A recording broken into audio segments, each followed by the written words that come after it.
A dream turned reality, the grand riverside estate stood like a palace against the evening sky.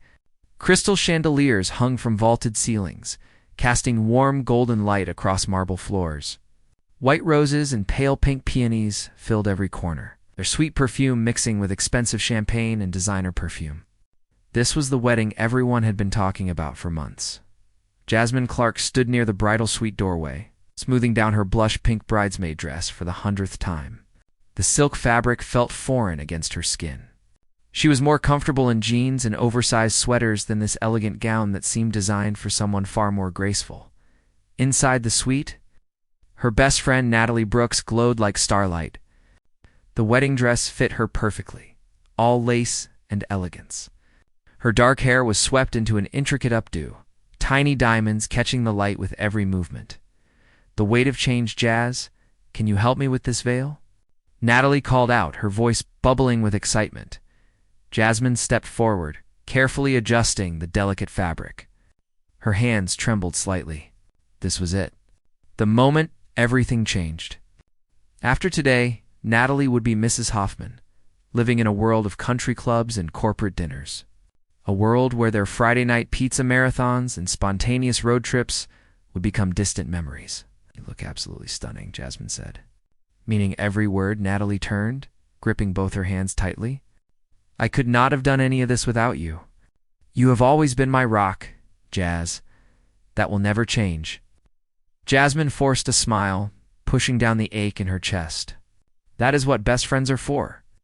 The wedding coordinator burst through the door, headset firmly in place, clipboard in hand. "Ladies, we are on schedule. Time to take your positions." An unexpected encounter at the ceremony space took Jasmine's breath away. Rows of white chairs faced an altar draped in flowing fabric and fresh flowers. Soft music played as guests found their seats. Jasmine lined up with the other bridesmaids, each one looking like they belonged in a fashion magazine. The music shifted. One by one, the bridesmaids began their walk down the aisle. Jasmine took a deep breath, fixed her smile, and stepped forward. Her eyes scanned the crowd almost automatically. Then she saw him, front row, right side. A man who looked like he had been carved from stone and brought to life. Dark hair, strong jawline, wearing a perfectly tailored charcoal suit. But it was his eyes that stopped her heart. Deep brown, intense, and locked directly on her. Ryan Hoffman. She knew who he was from the wedding rehearsal introductions. But seeing him now felt different, electric, dangerous. She quickly looked away, feeling heat rise to her cheeks. Her heart hammered against her ribs as she continued down the aisle. Hyper-aware of his gaze following her every step, vows and promises, the ceremony began. Derek stood at the altar, looking every bit the successful lawyer he was. When Natalie appeared at the entrance, gasps rippled through the crowd. She looked like a princess from a fairy tale. Jasmine stood with the other bridesmaids, holding her bouquet, watching her best friend marry the man she loved. The officiant spoke about commitment, partnership, and eternal love. Derek and Natalie exchanged vows they had written themselves. Promises that made several guests reach for tissues. But Jasmine could not focus. She felt Ryan's presence like a physical force. Every time she dared glance in his direction, he was watching her. Not the bride. Not the ceremony. Her. When the officiant asked if anyone objected to the union, silence filled the room. Jasmine held her breath without knowing why. Then rings were exchanged. The final kiss sealed the deal, and suddenly Derek and Natalie were married. Applause erupted. Music swelled. It was official. The reception begins. The reception hall sparkled with 1,000 fairy lights. Round tables covered in cream silk surrounded a polished dance floor. The wedding party was introduced to thunderous applause. And dinner service began with military precision. Jasmine sat at the bridesmaids' table, pushing expensive food around her plate. Her mind refused to settle. She had watched Natalie marry Derek, yet all she could think about was the man in the front row. "Excuse me?" That voice, deep, warm, slightly rough around the edges. Jasmine looked up to find Ryan standing beside her chair. "Mind if I join you?" he asked, gesturing to the empty seat beside her. Every logical part of her brain screamed to say no. Instead, she heard herself say, "Go ahead." Dangerous territory. Ryan sat down, and suddenly the air felt thinner. He was even more striking up close. Small lines around his eyes suggested he smiled often, though right now his expression was serious, focused. "Ryan Hoffman," he said, extending his hand. "I know," Jasmine replied, then quickly added, we met at the rehearsal. I am Jasmine Clark. I remember." His smile was slight but genuine. "You were the only real person in that whole rehearsal circus." She blinked. "Real? Everyone else was performing, playing their parts. But you were somewhere else entirely. Like you were the only one actually thinking about what marriage means." The observation cut too close to truth. "That sounds a bit judgmental," maybe Ryan admitted. "Or maybe I recognize someone else who does not quite fit into all this." He gestured at the lavish reception around them. Before Jasmine could respond, the music changed. A slow song filled the room. Ryan stood, offering his hand. "Dance with me." The dance that changed everything. She should have declined, should have made an excuse, should have remembered that this was her best friend's wedding and Ryan was the groom's brother, and getting involved with him was the definition of complicated. But she placed her hand in his. The dance floor was crowded with couples swaying to the music. Ryan led her to a spot near the edge, his hand settling at the small of her back. The touch sent electricity racing through her entire body. "This feels like a bad idea," Jasmine whispered as they began moving together. "The best ideas usually do," Ryan replied, his breath warm against her ear. They moved in perfect sync, like they had been dancing together for years. Jasmine tried to focus on anything else. The music, the other dancers, the floral centerpieces. But all she could feel was his hand on her back, his other hand holding hers, the way they fit together so naturally. "I have been watching you all evening," Ryan said quietly. "I noticed." "Did you also notice you have been watching me back?" She had no answer for that, because he was right. Jasmine. The way he said her name made her shiver. "I know this is crazy. I know the timing is terrible, but I have never felt this kind of connection with anyone before. Not this fast. Not this strong." "We just met," she protested weakly. "I know." His eyes searched hers. "Tell me you do not feel it too. Tell me I am imagining this, and I will walk away right now." She opened her mouth to say exactly that. To tell him he was wrong, that it was just wedding romance and champagne bubbles. But the lie would not come. "I cannot," she whispered. Stolen moments. The song ended, but they kept swaying, lost in their own world. Finally, Ryan stepped back, though his hand lingered on hers for an extra moment. "Take a walk with me," he said. "Just for a few minutes." Jasmine knew she should refuse, knew she should go back to her table, drink some water, remember all the reasons this was wrong. But she nodded. They slipped out through the French doors leading to the estate gardens. The night air was cool and fresh after the warmth of the reception hall. String lights created a magical pathway through rose bushes and flowering trees. They walked in silence at first. The music from the reception, a distant melody. Jasmine's heart raced. What was she doing? "I moved back to the city 2 months ago," Ryan said suddenly. "Been living in Seattle for 5 years, building my architecture firm. Came back because Derek asked me to be his best man. I was not planning to stay." "And now?" Jasmine asked, though she was not sure she wanted to know the answer. Ryan stopped walking, turning to face her. "Now, I have a reason to reconsider." The kiss. They stood in a small clearing, surrounded by night-blooming jasmine. The irony of the flowers was not lost on her. "Ryan, this cannot happen," Jasmine said, even as she stepped closer to him. "Natalie is my best friend. Derek is your brother? This would destroy everything." "I know," he said, his voice rough with emotion. "Believe me, I have been telling myself the same thing all night. But Jasmine, when was the last time you felt truly alive? When did you last take a risk on something real?" The questions hit harder than expected. When had she last felt truly alive? Truly herself? She spent her days designing logos for companies that barely saw her as human. Spent her nights alone with Netflix and takeout. Spent her life playing it safe. "Tell me to leave," Ryan said, stepping closer. "Tell me you do not want this, and I will walk away. You will never hear from me again." She could not say the words. His hand came up, fingers gently brushing a strand of hair from her face. The touch was feather light, but it burned. "Jasmine, this is insane," she whispered. "I know. We barely know each other. I know that too. If anyone finds out, it will ruin everything then. We will be careful." His thumb traced the line of her jaw. "But I cannot walk away from you. Not without trying." When he kissed her, the world disappeared. It was not gentle or tentative. It was fire and need in everything she had been missing without knowing it. Her hands gripped his jacket, pulling him closer, and he responded by wrapping his arms around her waist, lifting her slightly off the ground. The kiss deepened, became desperate. Years of playing it safe, of choosing security over passion, seemed to burn away in that moment. This was reckless, dangerous, wrong in every way, and absolutely perfect. Reality crashes in when they finally broke apart. Both breathing hard, reality came flooding back. Jasmine stepped back, hand over her mouth, eyes wide with shock at her own behavior. "Oh my God," she gasped. "What did we just do?" Ryan reached for her, but she moved away. "Jasmine, wait. No, this was a mistake.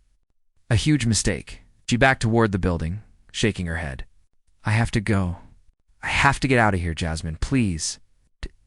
His voice was urgent. "Just talk to me for 1 minute." But she was already running, gathering her dress in her hands, hurrying back toward the reception. Behind her, she heard Ryan call her name, but she could not stop, could not face what they had just done. Inside the reception, the party continued in full swing. Natalie and Derek were cutting the cake, everyone gathered around with phones raised to capture the moment. Jasmine grabbed her clutch from her table and headed for the exit. "Jazz, where are you going?" One of the other bridesmaids caught her arm. "Not feeling well," Jasmine mumbled. "Too much champagne? Going to head home?" She made it to her car before the tears started. Sitting in the driver's seat, hands shaking on the wheel, she replayed the last hour in her mind. She had just kissed her best friend's new brother-in-law. On her wedding night, while wearing a bridesmaid dress? What kind of person did that make her?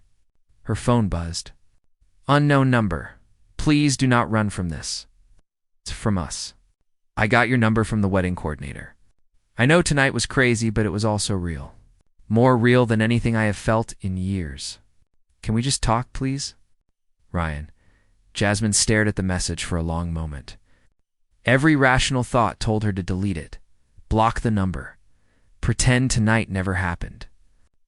But her finger hovered over the reply button instead, because as wrong as it was, as complicated and messy and potentially devastating as it could be, Ryan was right about one thing. It was real. She had felt more alive in that one kiss than she had in the past. 5 years combined. She started her car and drove home without replying, but she did not delete the message either. Some mistakes she was learning were impossible to walk away from. Morning after regret's sunlight pierced through the curtains like an accusation. Jasmine woke with a pounding headache and a heart heavy with guilt. For a blissful moment, she thought maybe it had all been a dream. Then she saw the bridesmaid dress crumpled on her bedroom floor and reality crashed down. She had kissed Ryan Hoffman. At his brother's wedding? At her best friend's wedding, her phone sat on the nightstand, screen dark but threatening. 12 missed calls. 23 text messages. Most from Natalie, sent throughout the night and early morning, full of heart emojis and exclamation points about how perfect everything had been. "Jazz, the wedding was a dream. Cannot wait to tell you everything about the end of the night. Breakfast this week?" Each message twisted the knife of guilt deeper. Jasmine pulled her knees to her chest, pressing her palms against her eyes. How could she face Natalie now? How could she sit across from her best friend and pretend nothing had happened? But there was another message, too. From Ryan, sent at 3 in the morning. "I cannot sleep. Cannot stop thinking about you. About tonight? I know you are scared. I am too. But please, do not shut me out. Give me a chance to show you this is worth the risk. Her finger hovered over the delete button. This was the smart choice. The safe choice. Cut it off now before anyone got hurt worse, but she could not do it, Anne. Impossible decision. The coffee shop on Fifth Avenue was busy with the Sunday morning crowd. Jasmine sat in the back corner, wearing sunglasses despite being indoors, nursing her third cup of coffee. She had replied to Ryan with just 2 words, "Meet me." She was questioning that decision. When he walked in, time seemed to slow. He wore jeans and a dark blue Henley, hair slightly messy like he had run his hands through it too many times. His eyes scanned the room until they found her, and the relief on his face was unmistakable. Ryan slid into the seat across from her. Up close, she could see he had not slept either. Dark circles shadowed his eyes. "Thank you for agreeing to meet me," he said quietly. Jasmine removed her sunglasses. "No point hiding now." "This is crazy, Ryan. You know that, right?" "Completely insane. I know. Your brother just got married? To my best friend? We cannot do this." "Why not?" The simple question threw her off balance. Why not? Because it would destroy relationships. Because it would cause drama. Because people would get hurt. Ryan leaned forward, intensity burning in his gaze. Who says anyone has to get hurt? Who says we cannot explore this connection while being respectful and careful? You make it sound so simple. Maybe it is simple. Maybe we are the ones making it complicated. He reached across the table, not quite touching her hand, but close enough that she could feel the warmth. "Jasmine, I have dated plenty of women, had relationships, but I have never felt what I felt last night. That kind of instant connection does not come along often. Maybe never again." The truth between them, her resolve was cracking. She could feel it happening, could feel herself wanting to believe him. "Tell me about yourself," she said suddenly. "If we are even considering this, I need to know who you actually are." Ryan sat back, a small smile playing at his lips. "Fair enough. I am 30 years old. I design buildings for a living, specifically community spaces. Libraries, schools, parks, places that bring people together. I moved to Seattle after college because I needed distance from my family's expectations." "What expectations?" "To be like Derek. Successful in the traditional sense. Big law firm, big salary, big house. But that was never me. I wanted to create things that mattered, even if they did not make millions." He paused. "My family thinks I wasted my potential. Derek is the golden child. I am the disappointment." Jasmine heard the pain beneath the words. "You do not sound disappointed in yourself." "I am not. But it took years to get here." He met her eyes. "Your turn.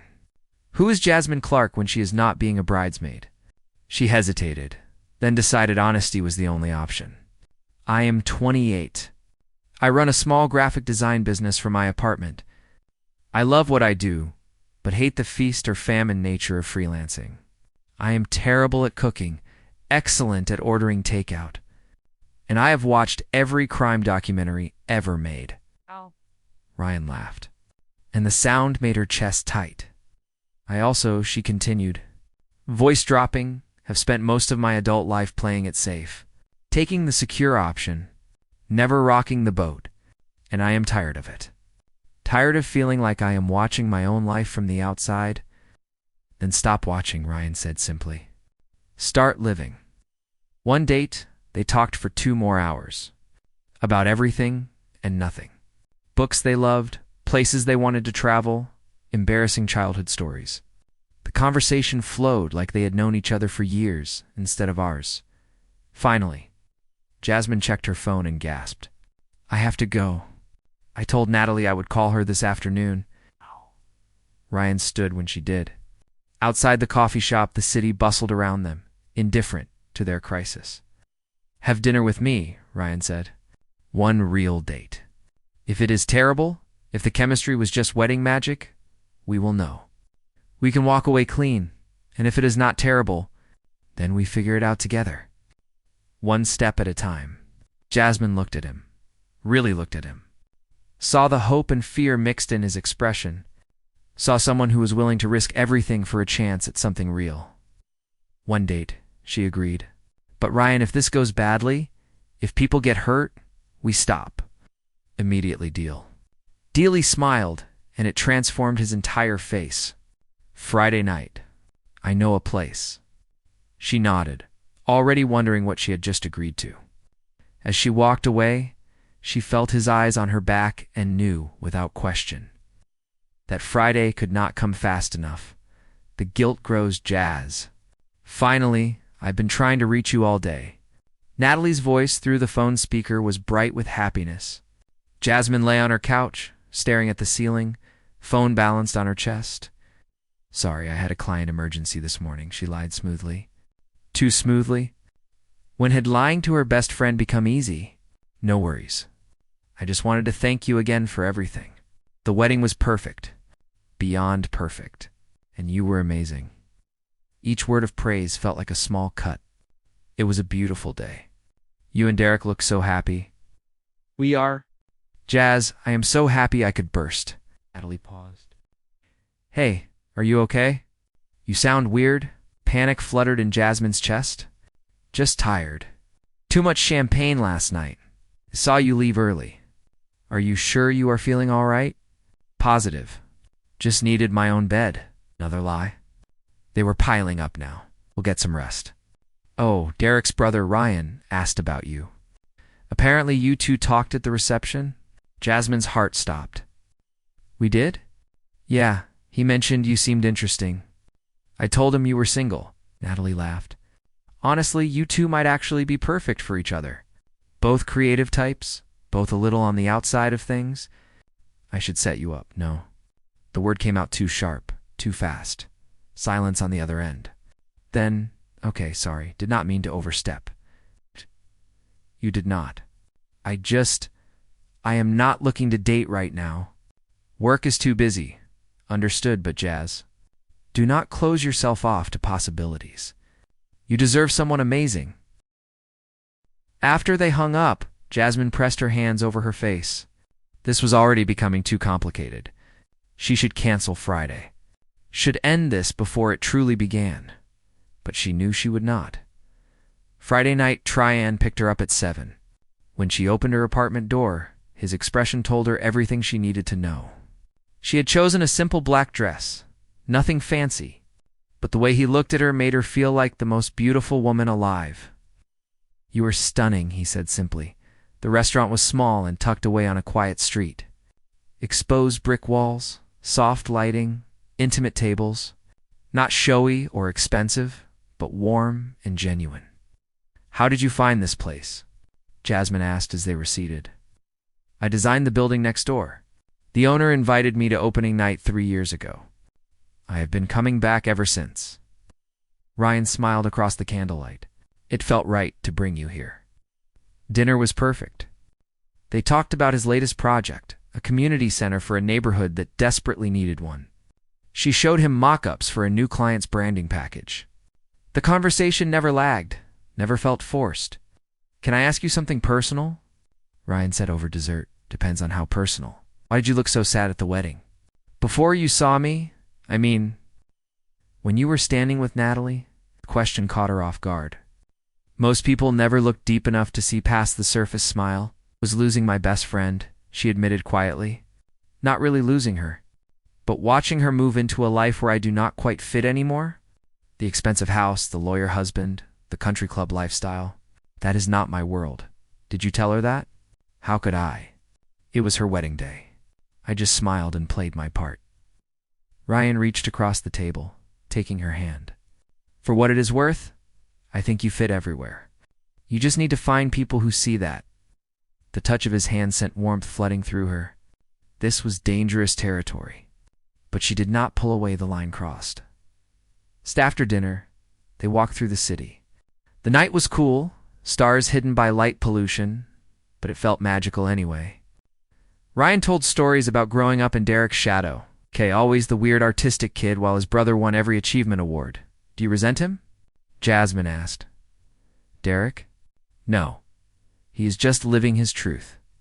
Same as I am living mine. We are different people. Took me a long time to accept that. They ended up at a small park with a view of the river.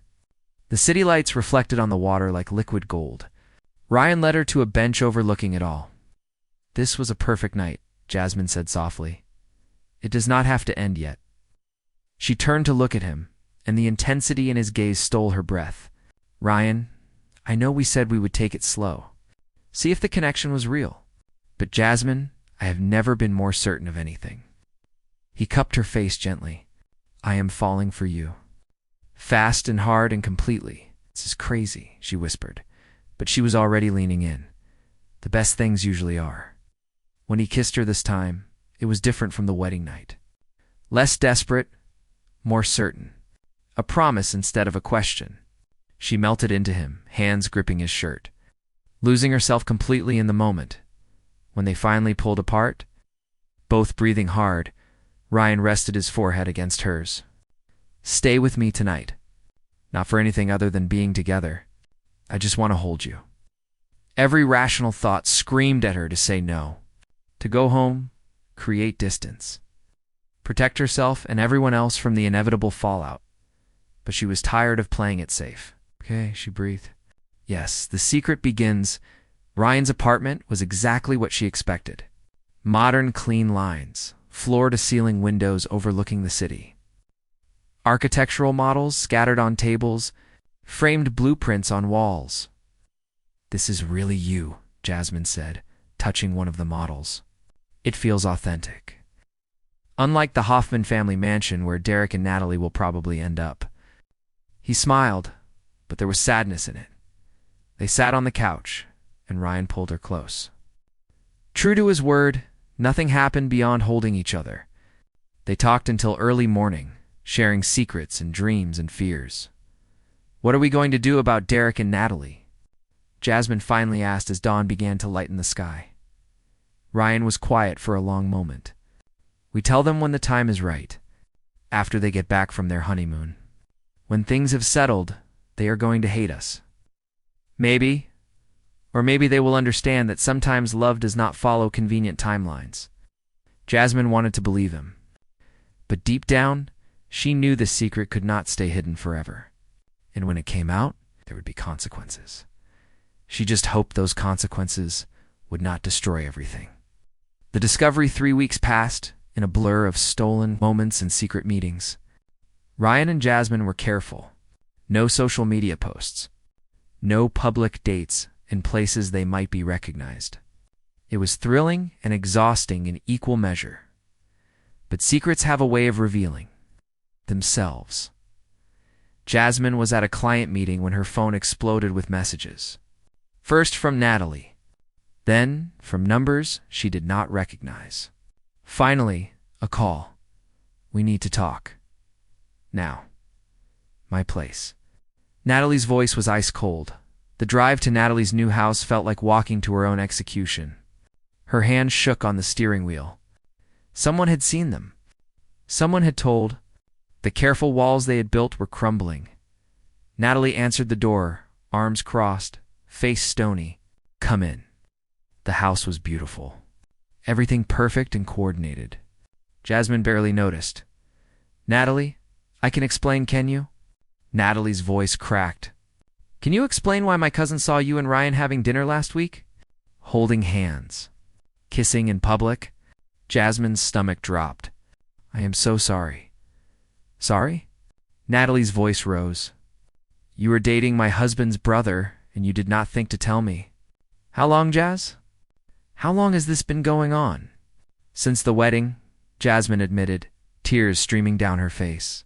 It just happened. I did not plan it. I tried to fight it. The wedding. My wedding. Natalie's face went pale. You got together at my wedding, and you've been lying to me for 3 weeks? I wanted to tell you. I just did not know how. How about the truth, Jasmine? How about trusting your best friend with something this important? Natalie paced the perfect living room. Do you have any idea how this makes me feel? Everyone is going to think we knew that we set you two up. That we are okay with this. Are you not okay with this? Jasmine asked desperately.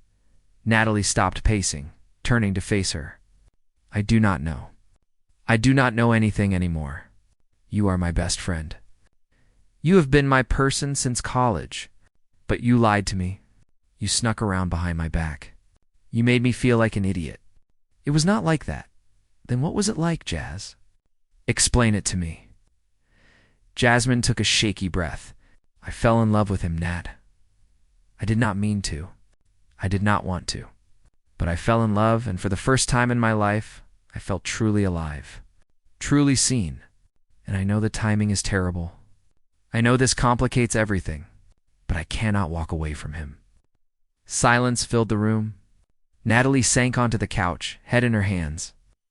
Derek is furious, she said finally. He thinks Ryan is being reckless and selfish. He called him this morning and they had a huge fight. Guilt crashed over Jasmine. I am so sorry. I never wanted to cause problems between them, but you did. That is what happens when you lie, Jazz. When you hide things. People get hurt, I know, and I would take it back if I could. I would tell you from the start. But I cannot change what happened. All I can do is be honest now. Jasmine knelt in front of her friend. I love you, Nat. You are my family. But I also love Ryan, and I need you to tell me if that is something you can ever forgive. Natalie looked at her, eyes red with tears. I need time. I need space to process this, to figure out what it means. I understand. Do you love him? Natalie asked. Really, truly love him? This is not just some rebellious phase or wedding romance. I love him more than I thought possible. Natalie nodded slowly. Then I will try. For you. For him. But Jazz, this changes things. We cannot go back to how we were before. I know. As Jasmine left, her phone buzzed. Ryan. Derek knows. He is not taking it well. Where are you? Leaving Natalie, she knows too. Come to my place. We need to talk about what happens next. Fighting together, Rianne's apartment felt like a sanctuary. He pulled her into his arms the moment she walked through the door. I am so sorry, he murmured into her hair. I should have made us tell them sooner. We both made that choice. Jasmine pulled back to look at him. What did Derek say? That I am selfish. That I always put my own desires above family. That I am sabotaging his marriage before it even starts. Ryan's jaw was tight. He might be right, and he is not right. We did not do this to hurt anyone. But we did hurt them. That is the reality we have to face. They sat together on the couch, the weight of the situation pressing down. Everything felt fragile, ready to shatter. Do you want to end this? Ryan asked quietly. If it is too hard, if the cost is too high, I will understand. Jasmine looked at him. Really looked at him. At the man who had shown her what it meant to feel fully alive, who challenged her to take risks and stop hiding, who made her want to be braver, she said firmly. I do not want to end this, but we need to fight for it together. No more secrets. No more hiding. We face the consequences head on. Together? Together. They spent the night making a plan. They would give Derek and Natalie time, but they would not apologize for falling in love. They would be respectful, but honest. They would prove that their relationship was worth fighting for. As Jasmine fell asleep in Ryan's arms, she knew the road ahead would not be easy. Family dinners would be awkward. Holidays would be tense. Some people might never forgive them, but some things were worth fighting for. Some love was worth the risk. And Ryan Hoffman, she was learning, was worth everything healing and hope. 6 weeks had passed since the truth came out. 6 weeks of silence from Natalie, of tense phone calls with Derek, of family dinners that had not happened. Ryan and Jasmine had held firm, supporting each other through the storm. But the cost was becoming clear. Jasmine sat in her apartment, laptop open with a half-finished design project she could not focus on. Her phone buzzed. A text from her mother. Your father is in the hospital. Heart attack. He is stable, but asking for you. Everything else fell away. Within hours, she and Ryan were on a plane to Ohio. Family crisis, the hospital room smelled of antiseptic and fear.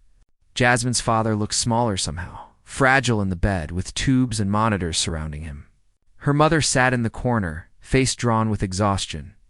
"Dad," Jasmine whispered, taking his hand. His eyes opened, and a weak smile crossed his face. "There is my girl. You scared me. Scared myself too." He squeezed her hand. "Who is this?" Ryan stepped forward from the doorway.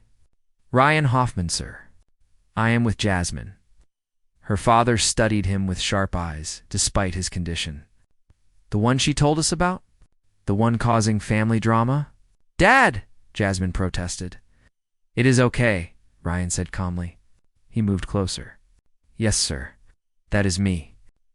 And I love your daughter more than anything in this world. I know our situation is complicated, but I promise you, I will spend every day proving she made the right choice, trusting me." The room went quiet. Then her father chuckled, which turned into a cough. "Well, at least you are honest. I can respect that." Over the next 3 days, Ryan proved himself. He brought coffee for Jasmine's mother, stayed up through the night so Jasmine could sleep, made phone calls to doctors and insurance companies. He was steady, reliable, present. On the third night, Jasmine's mother pulled her aside in the hospital cafeteria. "That young man loves you," she said simply. "I know, Mom, and you love him. More than I thought possible." Her mother nodded slowly. "Then fight for it, baby. Real love is rare. Do not let other people's opinions steal it from you." The turn when they returned home, a message waited. From Natalie, "Can we meet? I am ready to talk." The coffee shop felt like neutral ground. Natalie arrived looking tired but more peaceful than their last encounter. They sat across from each other, steam rising from untouched cups between them.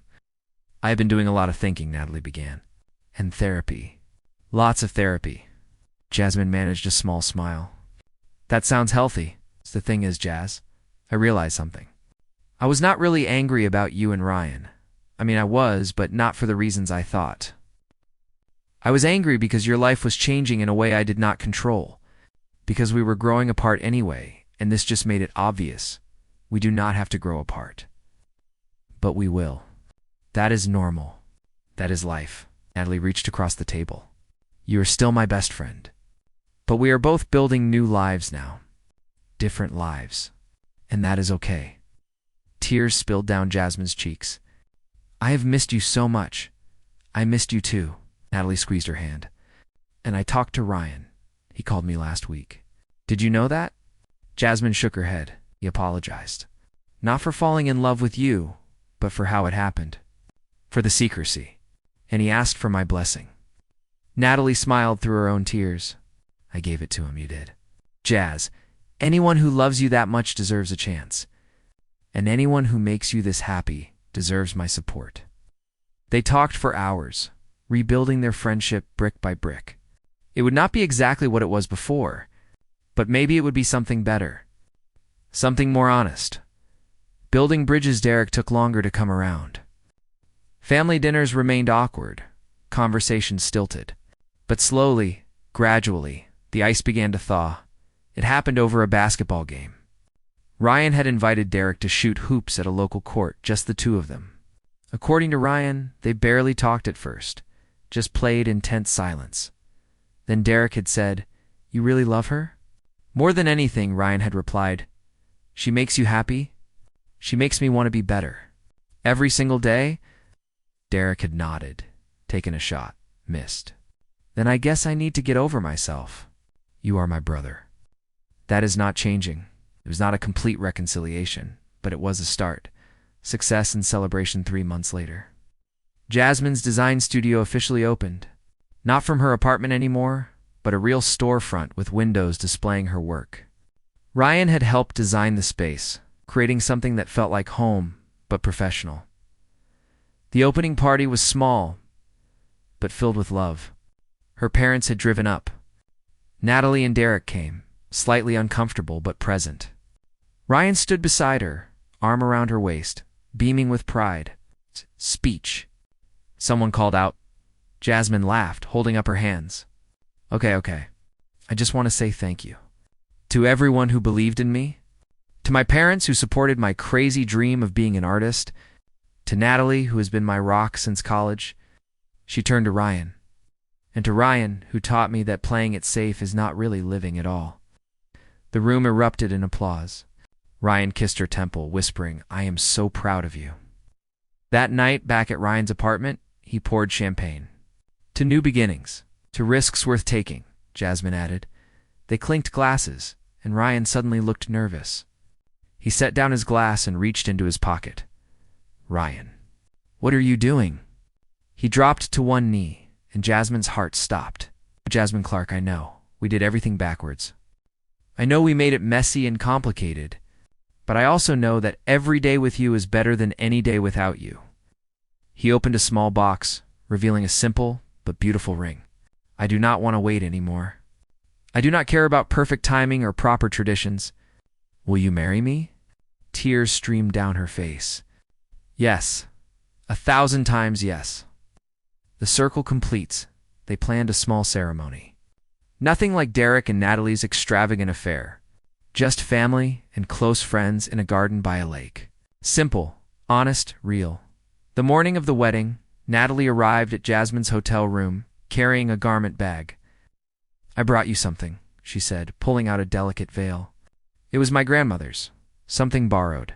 Nat, I cannot, you can. And you will." Natalie hugged her tight. "I am so happy for you, Jazz. Truly." The ceremony was perfect in its imperfection. Ryan teared up during his vows. Jasmine laughed through hers. Derek stood as best man, his speech mentioning how his brother always did things his own way. And maybe that was okay when the officiant pronounced them married.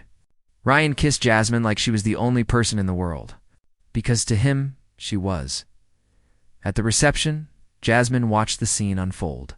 Her parents dancing together, looking happy. Derek and Natalie laughing with other guests. Ryan talking animatedly with her father about architecture and design. "What are you thinking?" Ryan asked, appearing at her side with 2 glasses of wine. "What, have we made it?" "Despite everything, we actually made it." "Did you doubt we would?" "Sometimes." In the dark moments, she took the wine, leaning against him. "But you never did you? Not once. I knew from that first dance that you were worth fighting for. Even when I was just a bridesmaid." Ryan turned her to face him, hands gentle on her waist. "Especially then. You were never just anything, Jasmine. You were always extraordinary. I just had to convince you to see it." They danced as the sun set, painting the sky in shades of gold and pink. Around them, 2 families that had been fractured were learning to be whole again. It was not perfect. Some wounds still ached. Some conversations remained difficult, but they were together. And that made everything else manageable. New beginnings 1 year later. Jasmine and Ryan stood in the same hospital where her father had been, but this time they held a different hand. Natalie looked exhausted but radiant. Cradling a tiny bundle wrapped in pink. "Meet Emma Rose Hoffman," she said softly. Jasmine's eyes filled with tears as she looked at her goddaughter. "She is perfect." "Want to hold her?" Derek offered. Carefully, reverently, Jasmine took the baby in her arms. Emma opened her eyes, dark like her uncle's, and seemed to study this new person holding her. Ryan stood behind Jasmine, arms around them both, looking at his niece with wonder. "She is beautiful. She is going to have the best aunt and uncle," Natalie said, smiling at them both. Standing there, surrounded by family both old and new, Jasmine felt complete. The journey had been hard. There had been tears and fights and moments where she thought everything would fall apart. But love had a way of healing wounds, of building bridges where walls had been, of creating family from chaos. "Thank you," she whispered to Ryan as they left the hospital hours later. "For what?" "For whispering 'run away with me' at that wedding. For taking the risk. For fighting for us." Ryan stopped walking, turning her to face him under the streetlights. "I would do it all again. Every difficult conversation, every awkward dinner, every moment of uncertainty, because you are worth it. We are worth it."